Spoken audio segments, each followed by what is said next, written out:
Tiles మీద నడిస్తే మోకాళ్ళ నొప్పులు గానీ, కాళ్ళ నొప్పులు రావడం కానీ ఇలా జరుగుతూ ఉంటుందా నిజంగా? అచ్చా మీరు ఒకటి అబ్జర్వ్ చేయండి.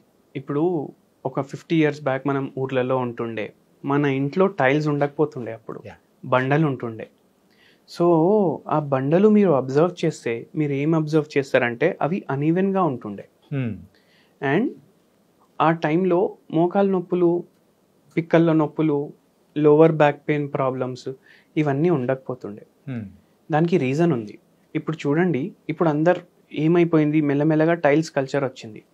టైల్స్ కల్చర్ వచ్చిన తర్వాత హ్మ్. మెల్లిగా ఏమవ్వడం స్టార్ట్ అయిందంటే పాలిష్ చేస్తారు టైల్స్‌ని. హ్మ్.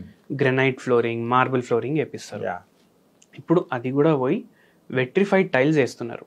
అంటే జనాలకు ఎట్లయిపోయిందంటే నేను బల్బ్ ఏస్తే టైల్స్‌లో ఆ బల్బ్ కనిపియాలి. అంటే గ్లాస్ లాగా ఉండాలి. హుహు. అవును. సో ఎంత పాలిష్డ్ ఉండాలి ఆ టైల్. సో ఇది సింథటిక్ టైల్స్, వెట్రిఫైడ్ టైల్స్ అంటే. దాంట్లో కూడా లైమ్ స్టోనే ఉంటది. కానీ చాలా పాలిష్డ్ ఉంటాయి అవి. హ్మ్. అయితే ఏమైతదంటే మన ఫీట్ ఉంటాయి కదా! మన ఫీట్ కింద ఆర్చెస్ ఉంటాయి. హ్మ్. ఈ ఆర్చెస్ ఏం చేస్తాయంటే మన బాడీ వెయిట్‌ని డిస్ట్రిబ్యూట్ చేస్తాయి.